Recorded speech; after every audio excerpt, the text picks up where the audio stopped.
नमस्कार साथियों, राम राम साथियों, कैसे हैं आप? आशा करता हूँ कि आप बहुत अच्छे होंगे और अपनी पढ़ाई भी बहुत अच्छे लाजवाब शानदार तरीके से कर रहे होंगे। और इसी के साथ हम लोग आगे बढ़ते हैं। तो हम लोग अभी जो पढ़ रहे थे वो द्रव्यमान, भार एवं घनत्व पढ़ रहे थे। तो हमने कुछ टॉपिक कवर कर लिया था। यानी हमारे पास समय का अभाव है, यानी समय बहुत कम है। तो इसी के हिसाब से हमें क्या करना होगा, पढ़ाई भी अपनी जारी रखनी होगी। उससे पहले, आगे बढ़ने से पहले आपके सामने एक जबरदस्त कोट लेकर आया हूँ। कोट है, रेलवे ने बंदे से कहा कि तेरे बस की बात नहीं। बंदे ने भी रेलवे से कह ही दिया। बंदे ने और फिर रेलवे से कहा कि चल झूठी, तेरी इतनी औकात नहीं कि तू हमारा सिलेक्शन होने से रोक दे। क्लियर साथियों? इसी के साथ आगे बढ़ते हैं हम लोग। तो जो अगला टॉपिक है हमारा वो है घनत्व। अब क्या पढ़ना है हमें? तो घनत्व में सबसे पहले क्या पढ़ेंगे? घनत्व के लिए हमें सबसे पहले पदार्थों को जानना होगा कि पदार्थ हैं क्या। तो पदार्थों को जानने के लिए सबसे पहले क्या पढ़ेंगे हम?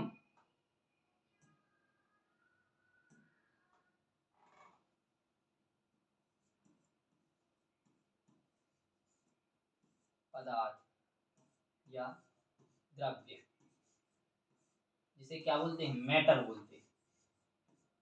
क्या? मैटर।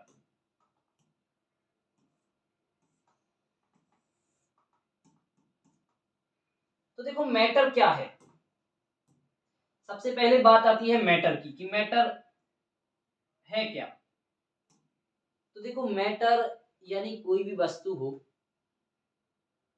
प्रत्येक वह वस्तु जो स्थान घेरती है, प्रत्येक वह वस्तु जो स्थान घेरती है वह क्या कहलाती है?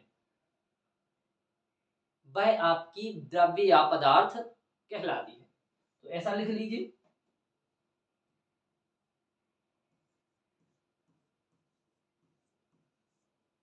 प्रत्येक वस्तु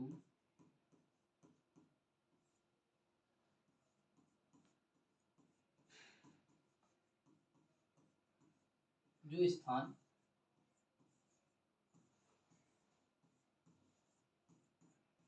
घेरती है, प्रत्येक वस्तु जो स्थान घेरती है पदार्थ कहलाती है।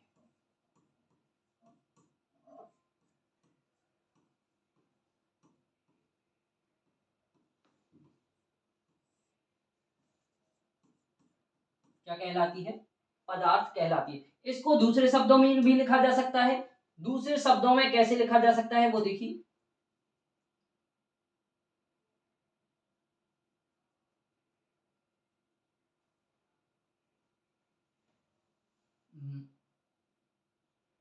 जिन्हें हम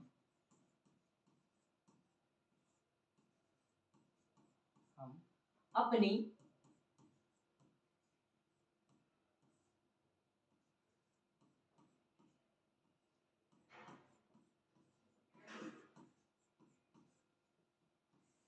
ज्ञानेंद्रियों द्वारा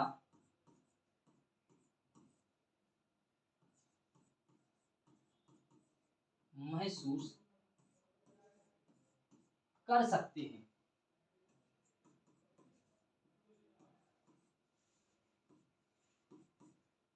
वह सभी पदार्थ कहलाते हैं। क्या कहलाते हैं? पदार्थ या द्रव्य या मैटर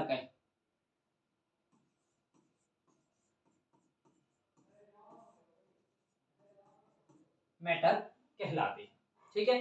अब मैटर की बात आती है तो मैटर क्या हो गया? प्रत्येक वह वस्तु जो स्थान घेरती है उसे पदार्थ कहते हैं या द्रव कहते हैं, या वह वस्तु जिन्हें हम अपनी ज्ञानेंद्रियों द्वारा महसूस कर सकते हैं कि ये वस्तु है, वह क्या कहलाती है? वह पदार्थ कहलाती है। अब एग्जाम्पल देख लीजिए। एग्जाम्पल जो आपके सामने, चाहे देखो लकड़ी ले लो,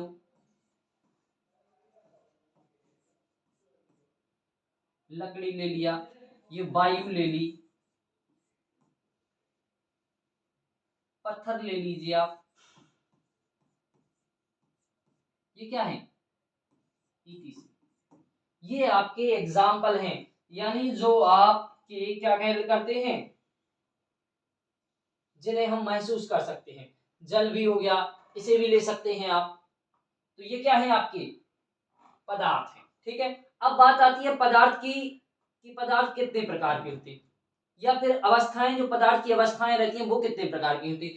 तो देखो, पदार्थ की अवस्थाओं की बात करें, क्योंकि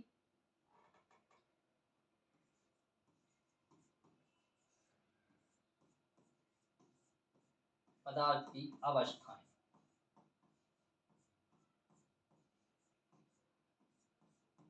क्या, पदार्थ की अवस्थाएं। तो पदार्थ की अवस्थाओं की बात की जाए तो पदार्थ की 5 अवस्थाएं होती हैं। कितनी होती हैं, पदार्थ की 5 अवस्थाएं होती हैं। पदार्थ की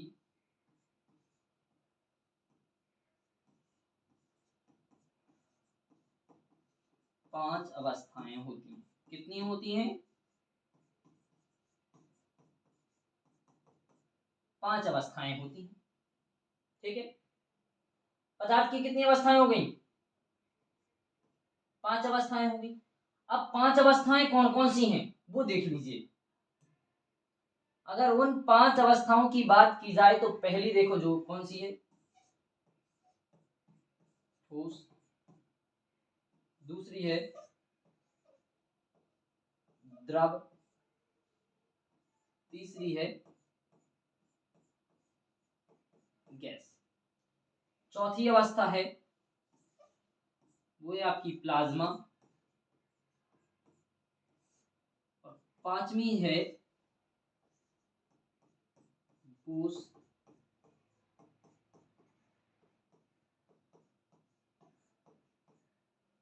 आइंस्टीन।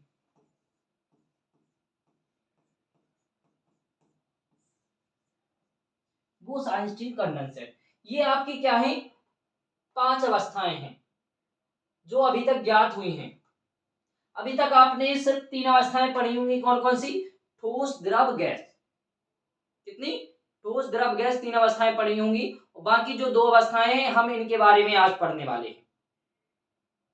ठीक है, तो सबसे पहले थोड़ा जल्दी जल्दी में इसे हम समझ लेंगे, ठोस द्रव गैस को, कि ये है क्या। ठीक है, अगर नोट करना हो तो नोट कर लीजिए इसे।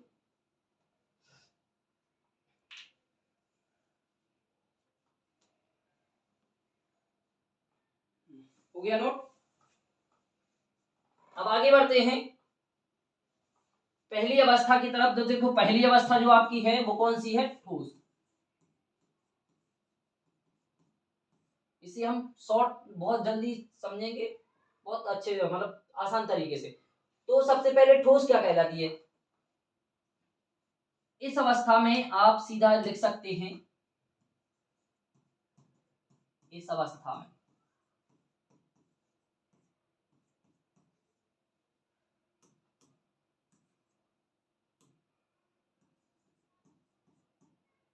इस अवस्था में पदार्थ के अणु पास पास होते हैं। कैसे होते हैं, पास पास होते हैं। अतः अतः इनके बीच इनके बीच कोई खाली स्थान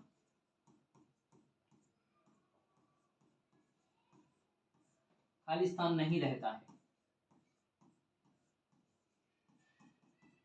क्या नहीं रहता है, कोई खाली स्थान नहीं रहता है। ठीक है, यानी जो ठोस होता है, ठोस के अणु इतने पास पास होते हैं कि इनके बीच में बिल्कुल भी खाली स्थान नहीं होता है। या फिर ये भी कह सकते हैं कि इन्हें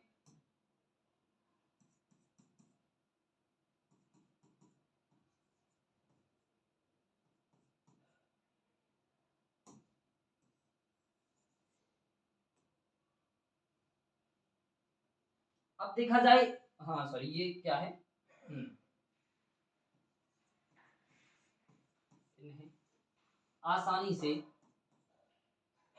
या सीधा लिख दो इन्हें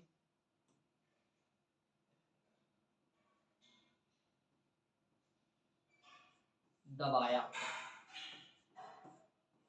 यानी दबाया नहीं जा सकता, इन्हें दबाया नहीं जा,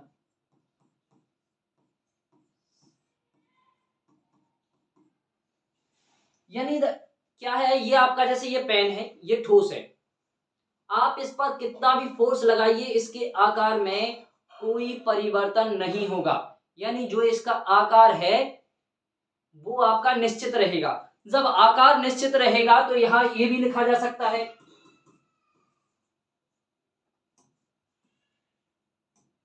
क्या लिखा जा सकता है,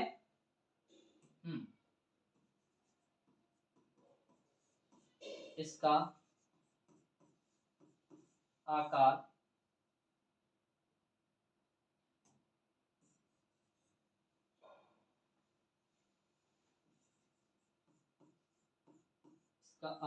एवं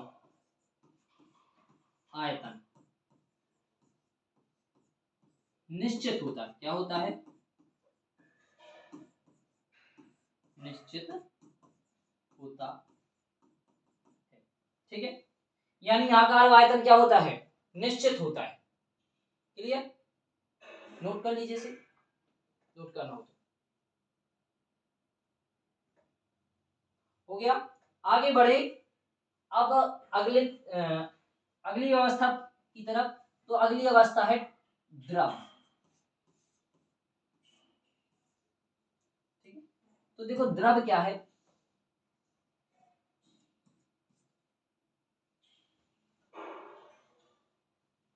यहां लिखा जा सकता, इनके अणु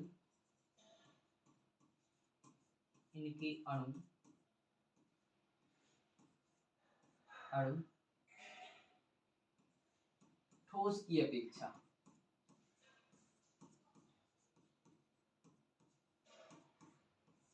अपेक्षा थोड़े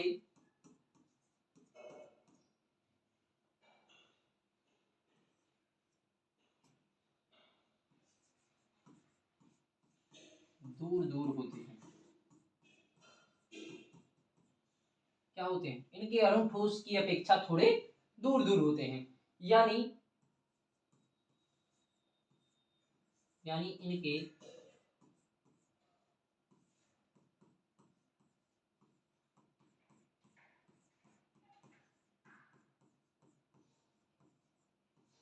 अणुओं के मध्य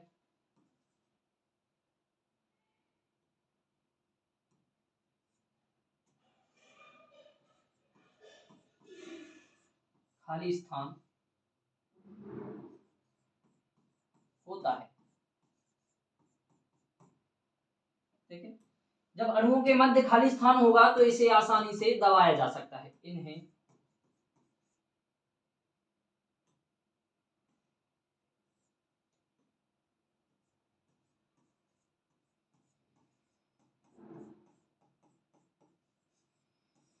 आसानी से दबाया जा सकता है, दबाया यानी कंप्रेस्ड किया जा सकता है, क्या किया जा सकता है, कंप्रेस्ड जा सकता है। तो जब कंप्रेस्ड किया जा सकता है तो क्या होगा, देखो फिर जब कंप्रेस कर लेंगे तो फिर जो आपका आकार एवं आयतन है, तो देखो इसका आकार अनिश्चित हो जाएगा, क्या हो जाएगा, आकार अनिश्चित तथा आयतन निश्चित होता है।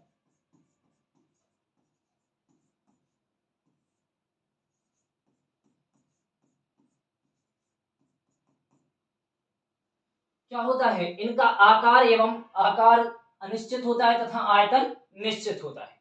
क्लियर, नोट कर लीजिए इसे।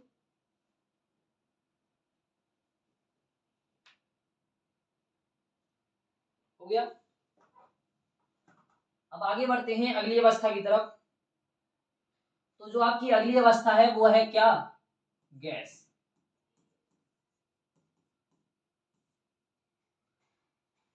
तो यहां सीधा गैस में आप डायरेक्टली लिख लीजिए, गैस में क्या होगा?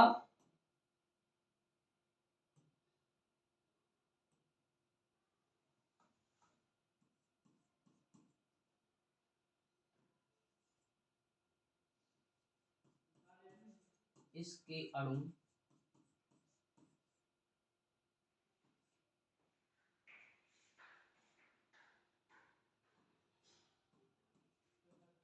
बहुत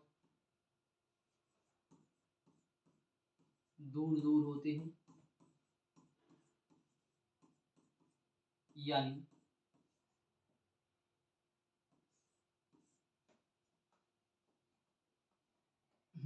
यानी इनके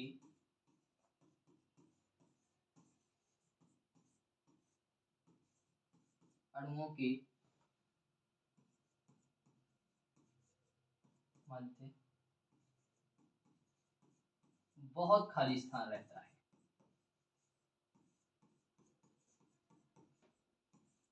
स्थान क्या रहता है? बहुत खाली स्थान रहता है। जब खाली स्थान रहेगा तो देखो इन्हें आसानी से कंप्रेस्ड किया जा सकता है। क्या किया जा सकता है? कंप्रेस्ड। जब कंप्रेस किया जाएगा तो इसका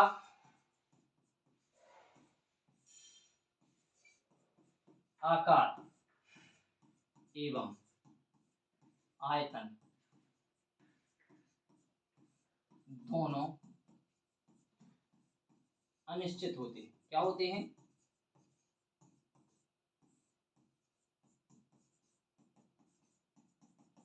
दोनों अनिश्चित होते हैं। ठीक है, यानी आकार एवं आयतन दोनों क्या होते हैं? अनिश्चित होते हैं। यही क्या है? आपकी तीसरी अवस्था है। कितनी अवस्थाएं हो गई? 3। क्लियर? तो नोट कर लीजिए इसे।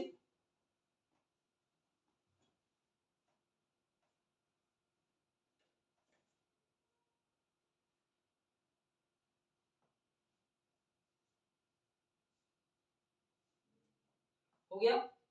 आगे बढ़ते हैं अब अगली अवस्था की तरफ। तो अगली अवस्था है, देखो आपकी कौन सी है? प्लाज्मा। क्या है?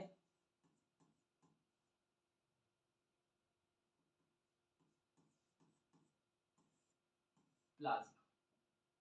कौन सी अवस्था है ये? चौथी अवस्था। अब देखो चौथी अवस्था की बात की जाए तो यहाँ क्या है? यह है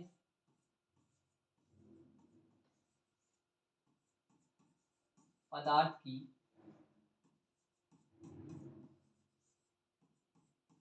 चौथी अवस्था है। क्या है?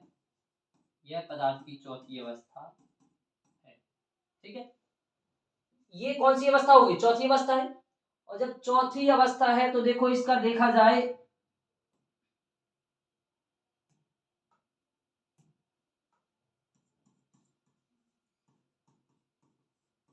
इसका तापमान,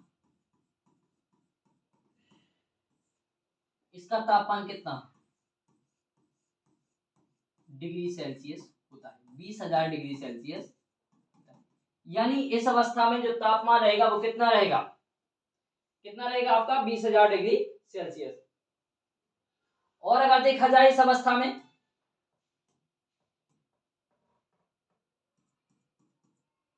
तो यह है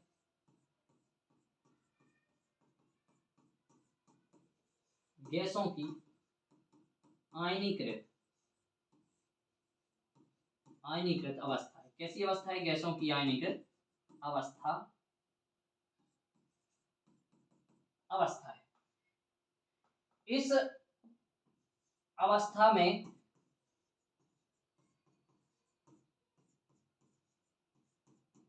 इस अवस्था में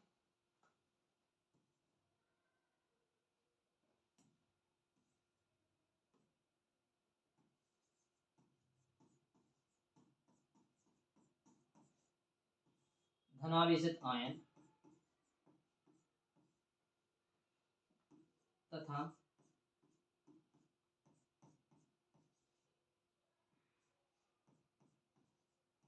ऋणावेशित धनावेशित आयन तथा ऋणावेशित इलेक्ट्रॉन।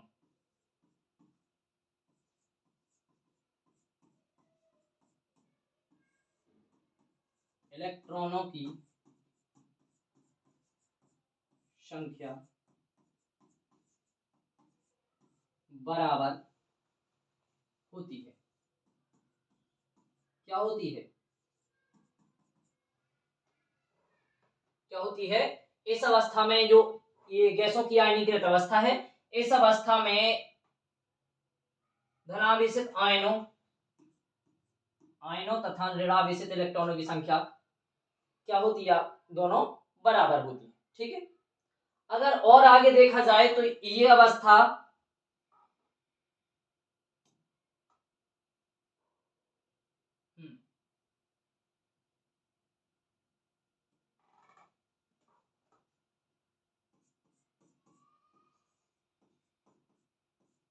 इस अवस्था के कारण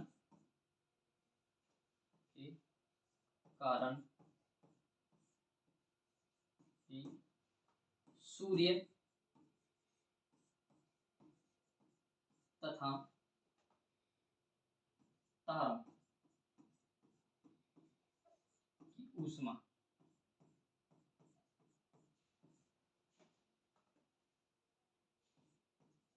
ऊर्जा भी कहते हैं, जिसे ऊर्जा, तारों की ऊष्मा तथा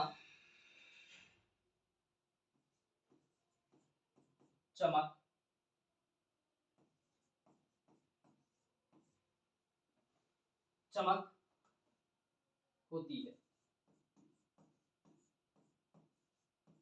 या उत्पन्न होती है। इसी के कारण जो सूर्य तथा तारों की ऊष्मा या जो चमक होती है उसमें, वो किसके कारण होती है? प्लाज्मा के कारण होती है। यानी देखा जाए, जो आपने सूर्य का चमकीला भाग है या तारों का जो चमकीला भाग है, वही कौन सा भाग कहलाता है? वही आपका कौन सा है? प्लाज्मा है। यानी ये कौन सी अवस्था होगी? आपके पदार्थ की चौथी अवस्था होगी। क्लियर साथियों? तो इसे नोट कर लीजिए।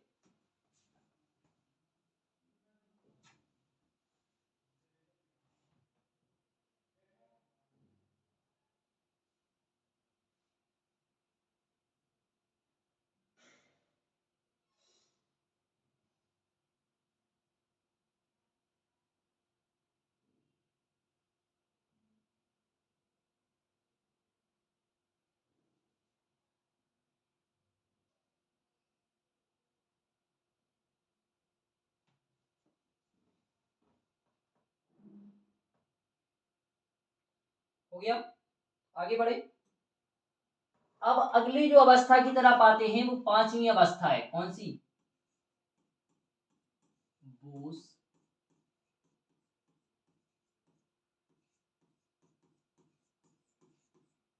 Einstein condensate. कौन सी है?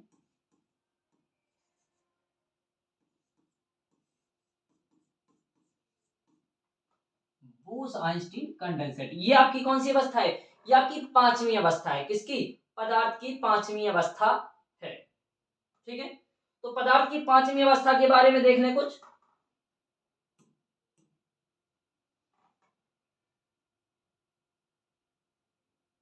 तो यह पदार्थ की, यह है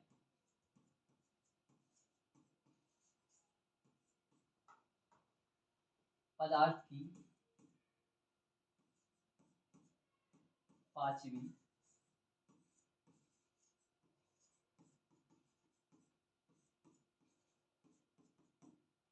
क्या है? पांचवी अवस्था है।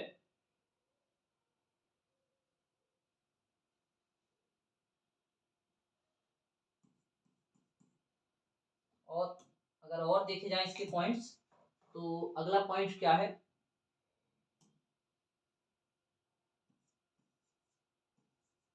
1920 में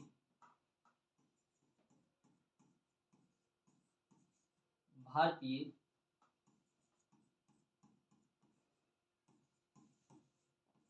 भौतिक विज्ञान भारतीय भौतिक विज्ञानी सत्येंद्र नाथ बोस सत्येंद्र नाथ बोस ने सबसे पहले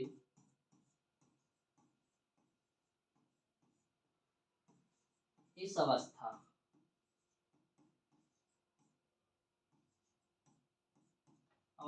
की भविष्यवाणी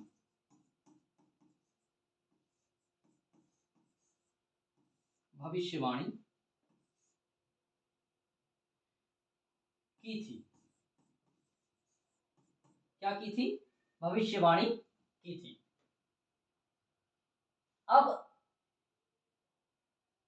इस अवस्था में अगला देखा जाए तो ये अवस्था प्राप्त कैसे होती है। देखो,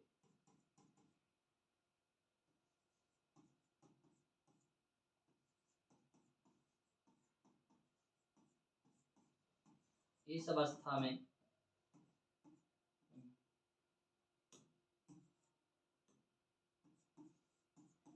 किसी गैस को परम शून्य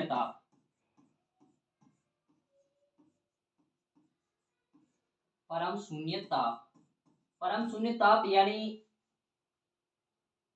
देखा जाए तो 0 डिग्री केल्विन या -273.15 डिग्री सेल्सियस, किसमें? माइनस में, ठीक है, तक इस गैस को शीतल किया जाए।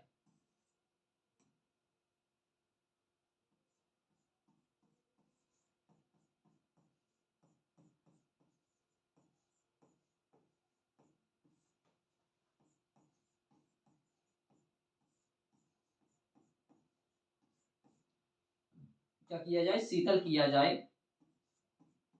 तो उनके अणुओं की, किसकी? जो उसमें अणु होंगे ना,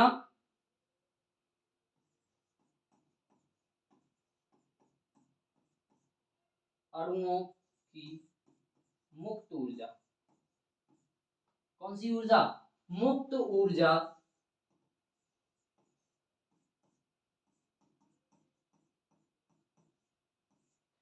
समाप्त हो जाएगी।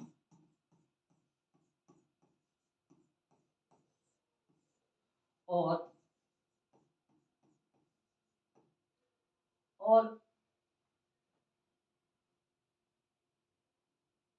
अणु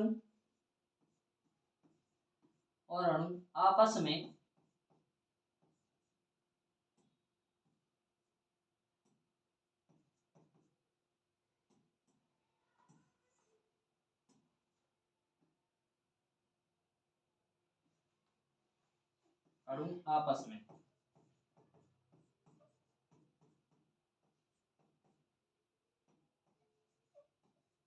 संयुक्त होकर एक पदार्थ के रूप में दिखाई देने लगते हैं। एक संयुक्त होकर एक पदार्थ के रूप में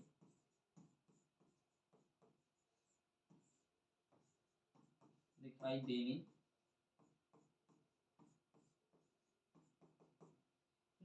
लगते हैं, ठीक है। यानी किसी भी गैस को हम उसके परम शून्य ताप, यानी जो परम शून्य ताप होता है उसकी वैल्यू या तो देखी जाए तो केल्विन में 0 डिग्री केल्विन, या फिर सेल्सियस में देखा जाए तो -273.15 डिग्री सेल्सियस तक उसे क्या किया जाए? ठंडा किया जाए। जब इतनी डिग्री तक उसे ठंडा किया जाता है तो उनके अणुओं की जो मुक्त ऊर्जा होती है वो क्या हो जाती है? पूरी तरीके से समाप्त हो जाती है।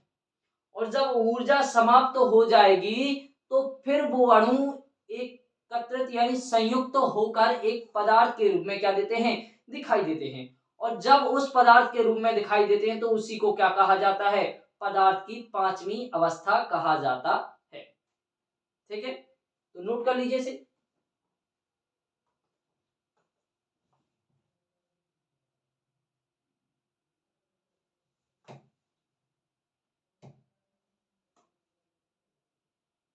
हो गया एकदम।